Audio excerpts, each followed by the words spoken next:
Group 3 and we will be discussing state supervision and regulations. Enjoy!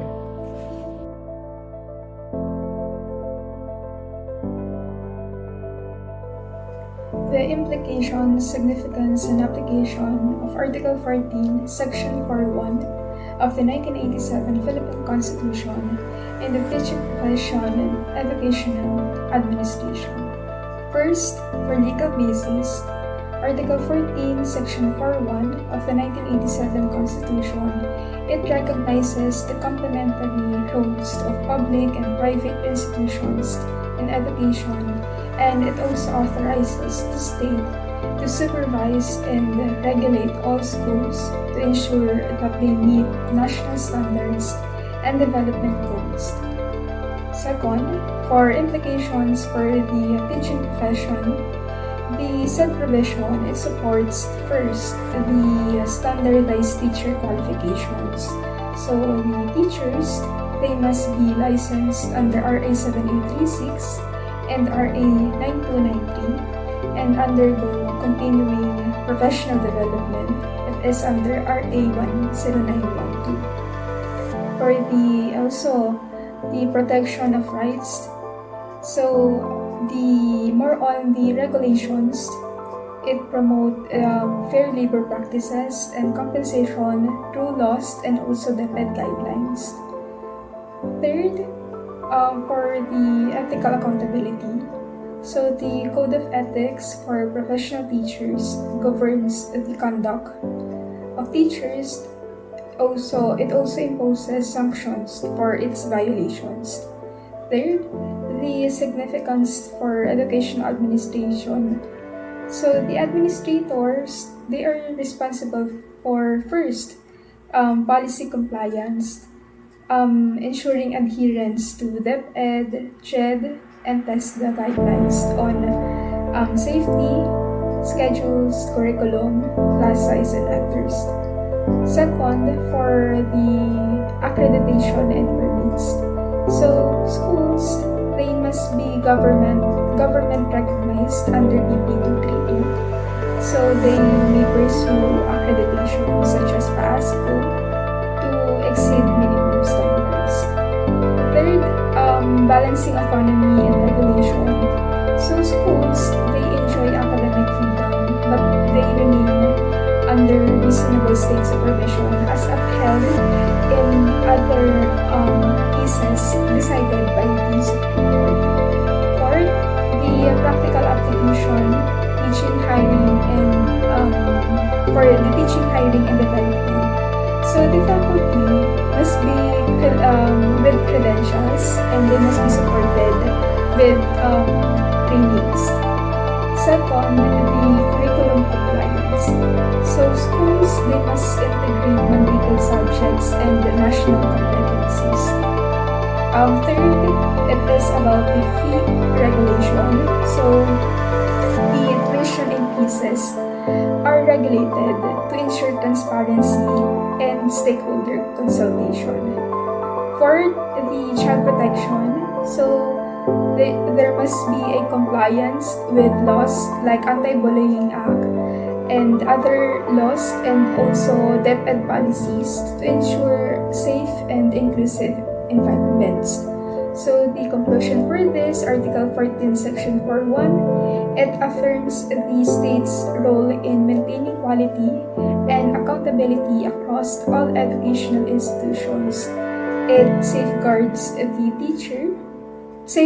teacher professionalism and administrative integrity while promoting access, equity, and national development through ethical and effective education.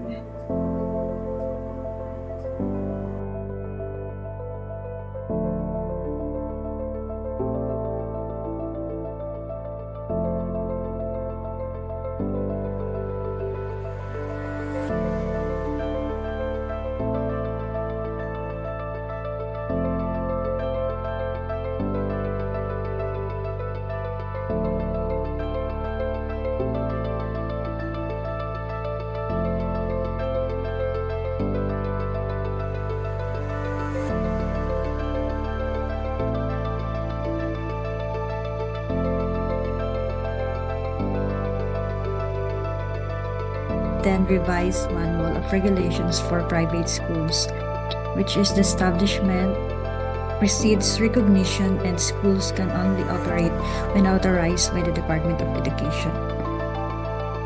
So as we study this further, Section 27 of the Education Act of 1982, this act outlines the rights and responsibilities of students, teachers, and educational institutions.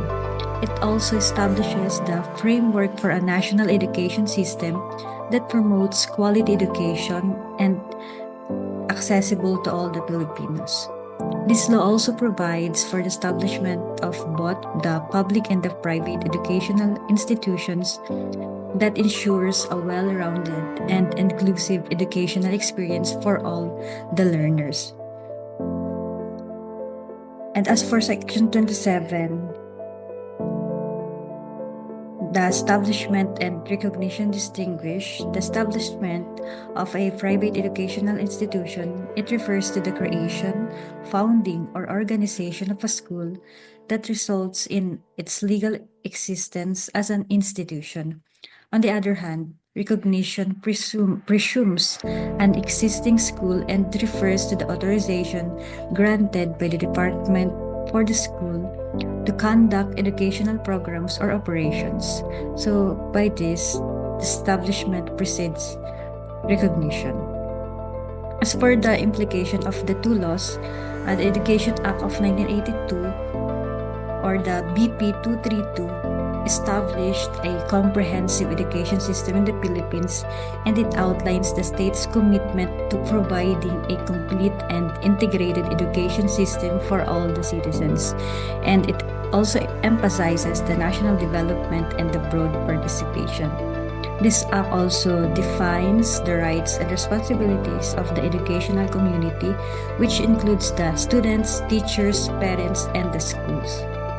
As for Section 27 of the 2010 Revised Manual of Regulations for Private Schools, this law outlines the process for obtaining a permit to operate a private school, including the requirements and procedures. As for the significance of these two laws, this serves as the legal foundation for the Philippine education system that outlines the structure, goals, and the rights and responsibilities of all the stakeholders involved.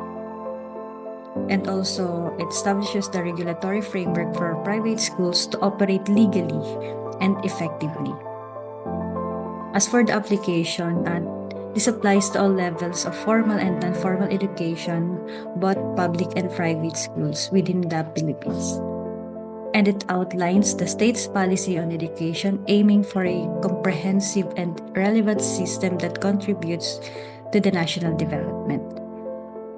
The private schools under Section 27 must comply with this law to legally operate and receive government recognition.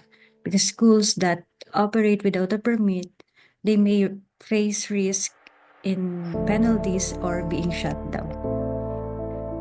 As we jump to the next topic, which is sanctions for operating without permits, we have Section 28, 68, 69 of the Education Act of 1982. We also have Section 12, Act number 2706, which is the penalties for operating without a permit, and that includes fines and imprisonment. And lastly, we have Section 65 of the MORPE, and under this are the civil and criminal penalties for violations. So first, we have the Section 28, 68, 69 of the Education Act of 1982. So under Section 28, the effects of recognition and its punishable violations, the issuance of a certificate of recognition to a school shall have the following effects. 1. It transforms the temporary permit to a permanent authority to operate. 2. It entitles the school or college to give the students who have completed the course for which the recognition is granted and a certificate, title, or diploma. And number 3, it shall entitle the students who have graduated from the said recognized course or courses to all the benefits and privileges enjoyed by the graduates in similar courses of studies in all schools recognized by the government. So the operation of schools and educational programs without authorization and or operation thereof in violation of the terms of recognition are hereby declared punishable violations subject to the penalties provided in this act. The Section 28 of this act, any person upon conviction for an act in violation of Section 28, Chapter 3, shall be punished with a fine of not less than 2,000 pesos nor more than 10,000 pesos or imprisonment for a maximum period of 2 years or both in the discretion of the court. If the act is committed by a school corporation, the school head together with the person or persons responsible for the offense or violation shall be equally liable. As for Section 29, its administrative sanction, the Minister of Education, Culture, and Sports may prescribe and impose such administrative sanction as he may deem reasonable and appropriate in the implementing rules and regulations promulgated pursuant to this act. Number 1 is the mismanagement of school operations. Number 2 is the gross inefficiency of the teaching or non-teaching personnel. Number 3 is fraud or deceit committed in connection with the application for ministry permit or recognition. 4 is the failure to comply with conditions or obligations prescribed by this code or its implementing rules and regulations. And lastly, unauthorized operation of a school or course or any component thereof or any violation of the requirement governing advertisements or announcements of educational institutions. Sanctions against the schools shall be without prejudice to the interests of the students, teachers, and the employees. We also have Section 12 and Act Number 2706, which are the penalties for operating without a permit, including fines and imprisonment. And under this, operating without a permit is a fine of 5,000 pesos or imprisonment of not more than 1 year or both in the discretion of the court. As for the violation of permit terms, a fine of up to 1,000 pesos per violation. And as for the violations of orders, rules, or regulations, a fine of up to 1,000 pesos per violation. And revocation of the authority, the Secretary of Public Instruction can revoke a school's authority if it fails to meet the required standards. Lastly, we have Section 65 of the MORPE and its civil and criminal penalties for violation.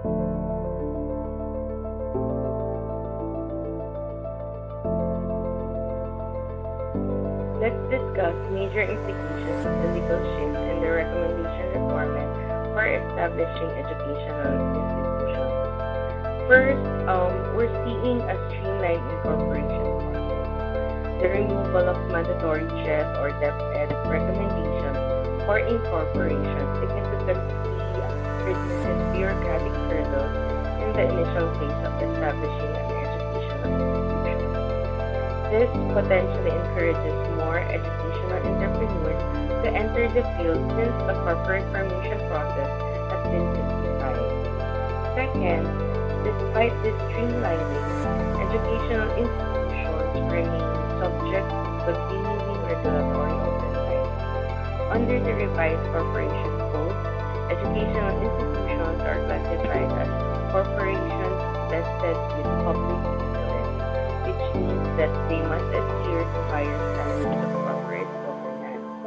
This includes more comprehensive disclosure requirements and stricter compliance with regulatory directives compared to regular corporations.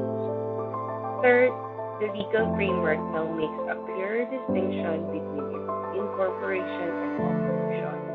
While an educational institution may now be incorporated without prior CHED or DepEd recommendation, it still cannot legally operate or offer classes without meeting the standards set by this regulatory body. Educational administrators must ensure operational permits are secured, curriculum standards are met, teacher qualifications are verified, and facilities comply with regulatory requirements before the institution can function as a school.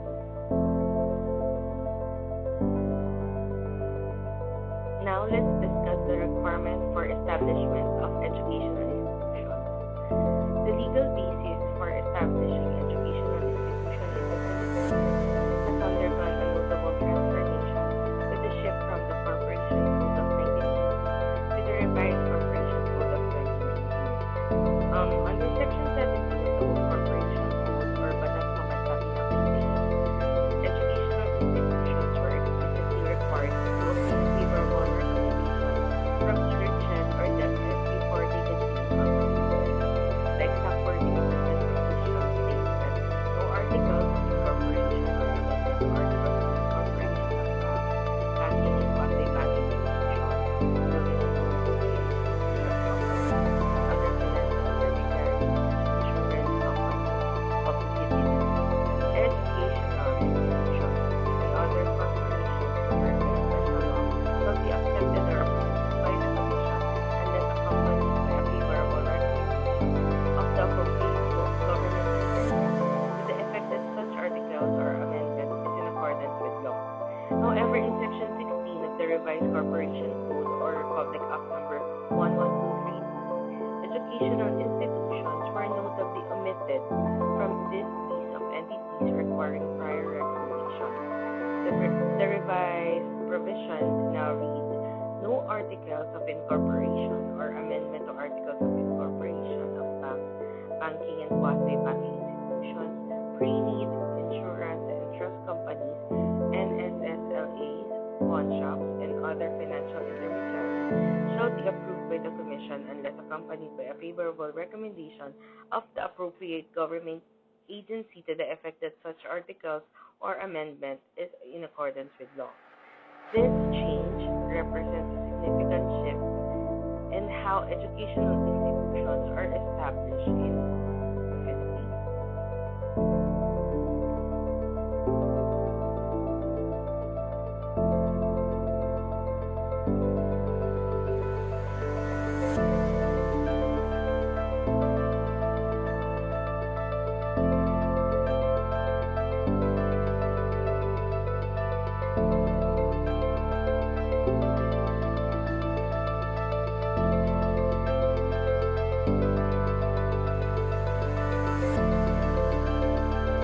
Good day, everyone.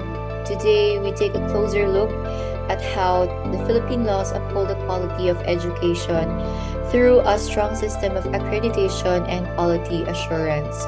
These regulations ensure that our schools not just teach, but teach well, preparing learners like us for national development and global competitiveness. We begin with Presidential Decree number 6A, or also known as the Educational Development Decree of 1972. This law laid the foundation for raising educational standards in the country. So how? By making accreditation a national priority. So here, it emphasizes that accreditation helps schools upgrade their curriculum, teaching, strategies, and facilities. It ensures that education is aligned with the country's development goals, and the law also promotes the growth of institutions through incentives and quality benchmarks. Next is Republic Act 7722, established, or Higher Education Act of 1994, which established CHED, and it emphasized that CHED has the power to set accreditation policies and monitor higher education institutions. So CHED monitors higher education institutions to ensure they meet quality standards. Non-compliant schools may face sanctions like program closure or accreditation withdrawal, and accredited institutions receive support and incentives, encouraging continuous improvement. For Republic Act 9155, or Governance of Basic Education Act of 2001, it empowers DepEd to enforce accreditation standards in elementary and high schools. So here, DepEd develops accreditation criteria based on national goals and community needs, and these standards guide schools in improving curriculum, teacher training, and student outcomes.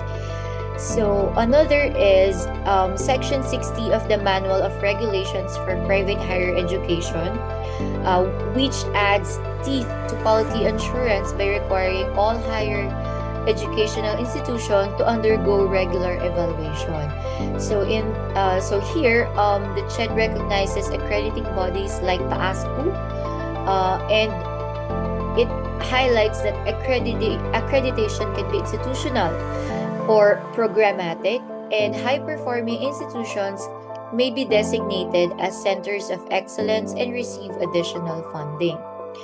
So there are also two key players in the accreditation. These are PAASCU and FAAP. So PAASCU ensures private institutions maintain high academic standards, while FAAP oversees accrediting agencies and ensures that their practices align with CHED policies. So FAAP also promotes self-regulation and connects Philippine accreditation with global standards. So next is CHED memorandum orders, or through CHED memorandum orders like CMO number 52 and number 19, through these orders, private higher educational institutions that excel can be granted autonomous or deregulated status. So autonomous higher educational institutions have full control over their programs and operations. Deregulated schools enjoy academic freedom with some government oversight, and these statuses allow institutions to innovate and expand without heavy bureaucracy. So meanwhile, CMO number 46 series of 2012 introduced typology, outcomes-based education, and the institutional sustainability assessment. So the outcomes-based education ensures that students graduate with relevant measurable skills, while the institutional sustainability assessment assesses schools' long-term sustainability in governance, curriculum, finances, and student outcomes. Now we go over to the 2010 revised MORPHE, or the progressive deregulation. So here it gives well-performing private schools more flexibility under progressive deregulation. So this includes freedom in curriculum development, tuition setting and management, and it also rewards institutions that consistently meet DepEd and CHED's quality standards. So why is all this important? It's important because accreditation guarantees that the education we receive meets national and global standards. It helps school grow, improve, and gain credibility, and it ensures we as students are equipped with the right skills to contribute meaningfully to society. So what is the significance of these state laws and regulations in the education system? Accreditation keeps schools accountable and encourages continuous progress.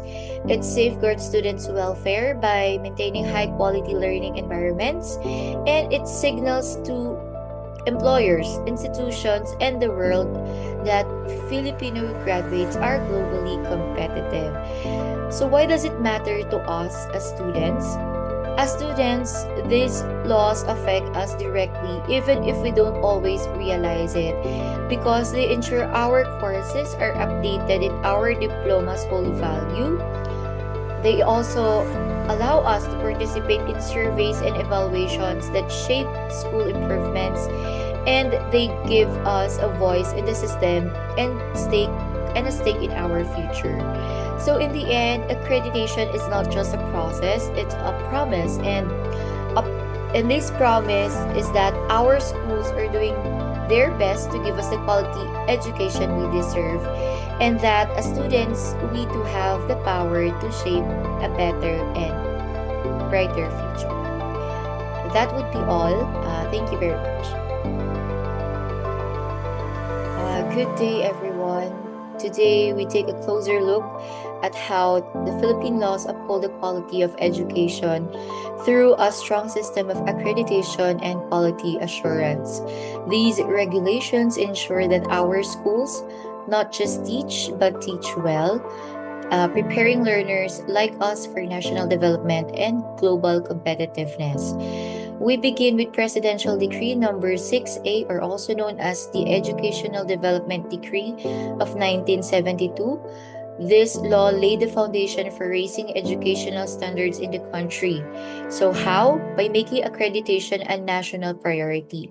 So here it emphasizes that accreditation helps schools upgrade their curriculum, teaching strategies, and facilities. It ensures that education is aligned with the country's development goals, and the law also promotes the growth of institutions through incentives and quality benchmarks. Next is Republic Act 7722, established, or Higher Education Act of 1994, which established CHED, and it emphasized that CHED has the power to set accreditation policies and monitor higher education institutions. So CHED monitors higher education institutions to ensure they meet quality standards. Non-compliant schools may face sanctions like program closure or accreditation withdrawal, and accredited institutions receive support and incentives, encouraging continuous improvement. For Republic Act 9155, or Governance of Basic Education Act of 2001, it empowers DepEd to enforce accreditation standards in elementary and high schools. So here, DepEd develops accreditation criteria based on national goals and community needs, and these standards guide schools in improving curriculum, teacher training, and student outcomes. So another is Section 60 of the Manual of Regulations for Private Higher Education, which adds teeth to quality assurance by requiring all higher educational institutions to undergo regular evaluation. So here, the CHED recognizes accrediting bodies like PAASCU, and it highlights that accreditation can be institutional or programmatic, and high-performing institutions may be designated as centers of excellence and receive additional funding. So there are also two key players in the accreditation. These are PAASCU and FAAP. So PAASCU ensures private institutions maintain high academic standards, while FAAP oversees accrediting agencies and ensures that their practices align with CHED policies. So FAAP also promotes self-regulation and connects Philippine accreditation with global standards.